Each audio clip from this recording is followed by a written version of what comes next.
Alright, welcome back to my weekly review series where I go through every single region. I do a brief review of their past week of Dota.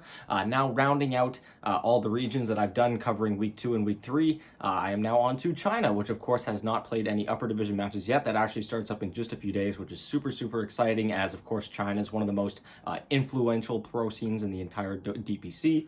But before we get there, we're going to be covering China's lower division, which now, after finishing week 3, is completely done its season. So, starting off as per usual, going to be taking a look at all the matches that have been played since then. Then taking a look at the updated standings, which has some pretty surprising results, especially in those last couple weeks where there were some pretty big shakeups. And then finally taking a look at some stats and having some discussion about the teams here. I'm not anticipating to be for this video to be as long as my usual reviews because there is only one division that I'm covering at a time, but again, we'll see how it goes. So, starting all the way back at December 10th, because I again missed my week 2 review due to traveling, we have Neptune taking down CDEC, and this was a pretty fun series because to this point in the season, both of these teams were completely winless. Neptune actually was like, I think 0-5. I think in week 1 they lost 4 straight series, which was a pretty terrible run for them. But they managed to take this win. It was a pretty close series, especially that third game, which ended up going pretty late. But they come away with the win, and it would end up being their only win of the season for Neptune. As for CDEC, they would have some other surprising results later on in the week.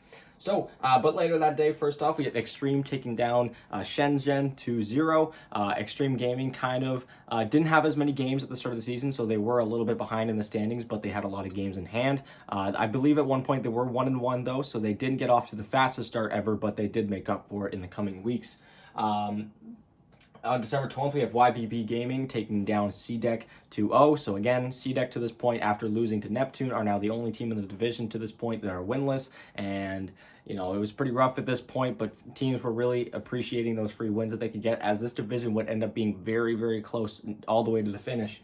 Later that day, we had Sparking Arrow Gaming taking down Aster Ares 2-0.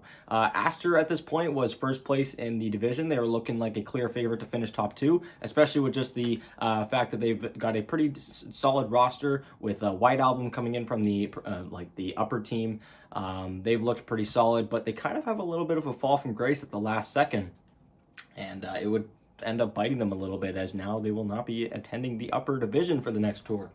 And finally, ending off that day on December 12th, we have Extreme Gaming taking down Magma 2-0. To this point, these were, again, some of the stronger teams in the division. Magma getting off to a pretty solid start as well, and Extreme just showing that they're able to pretty much handle all of them. Extreme has a pretty, well, I guess you could say they have a pretty extreme roster, having both supports from the VG Gaming team from last year that did very well, Paparazzi with just how well he's been playing, just in pubs alone. I remember, like, back before the season started up again, he was getting all the drama on Reddit because he was playing on European servers still, because he was still there from TI, and he was just absolutely crushing pubs, making it to top 1 in Europe and stuff like that. So yeah, all in all, they've been playing fantastic, and they really do have the roster to back it up, so it's going to be exciting to see them in the upper division for the next tour. On December 13th, Shenzhen then CDEC forfeits a match to Shenzhen. I guess there's no note on what exactly happened, and of course I wasn't trying to watch this live because it was happening in China, which, you know, when their games are playing, I am getting sleep usually. No real news on why that happened. Of course, at this point of the season, CDEC was not going to be avoiding relegation. It was guaranteed that they were going to be getting relegated pretty much. So missing out on this series was not that big of a deal for them, but Shenzhen take the win nonetheless. And then Extreme Gaming 2-0's Aster Ares.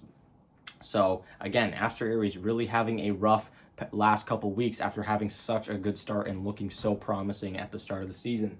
On December 14th, we have Magma taking down Shenzhen 2-0. Magma trying to keep themselves in the race there. We then have Sparking Arrow Gaming taking down YBB 2-1. These two teams were fighting very closely to one another for that upper division slot. Again, once we get into looking at the standings, this division was super close. Every single match here ended up mattering much more than maybe we would have thought, or much more than we already know, which when you only have 7 series that you're playing, every single series matters. We then have CDEC taking down Extreme Gaming 2-1, and I've been talking about how to this point Extreme Gaming was doing so well, and you know, CDEC was winless. They even forfeited a match, but it didn't even matter because they're getting relegated anyways.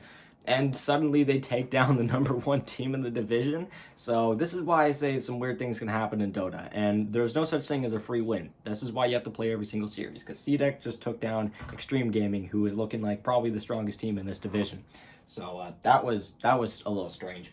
And finally, ending things off, December 17th, Shenzhen beating YBB 2-1. We have Magma taking down Aster Ares 2-0, and ending things off, Extreme Gaming getting their mojo back, beating Sparking Arrow Gaming 2-0. So now, looking at the standings here. The standings are split up exactly based on where you finished and what is going to happen to your team for the next season.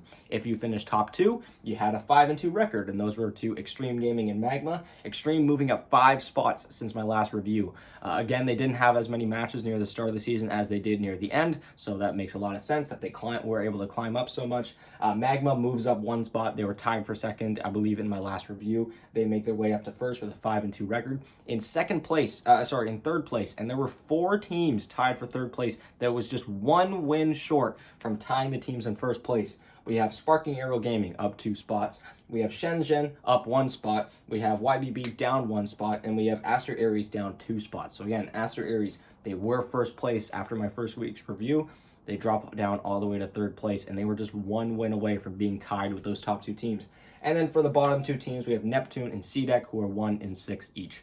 So yeah, kind of funny how these standings worked out. The top 2 teams were 5-2, middle 4 were 4-3, and the bottom 2 were 1 and 6. So yeah, and again, for shocking results, Aster Ares, really surprised that they didn't make it, especially with how well they started off. But again, this was a pretty competitive region. Magma, definitely one of the more solid teams. They definitely deserve to finish top 2. I'd say another one that really impressed me was Shenzhen, although they did have their moments where they looked a little bit weak at times. But all in all, a really, really entertaining and fantastic lower division for China. Taking a look at some stats now, in total there were 62 matches played, and for Radiant and Dire they had a perfect 50% split. 31 wins on Radiant, 31 wins on Dire. For first and last pick, however, there is a bit of a difference here. First pick having 34 wins and last pick having 28. For top heroes, we had Storm Spirit and Troll Warlord that were 4-0 each, Abaddon, who is 5-1, and Shadow Shaman, who is 5-1.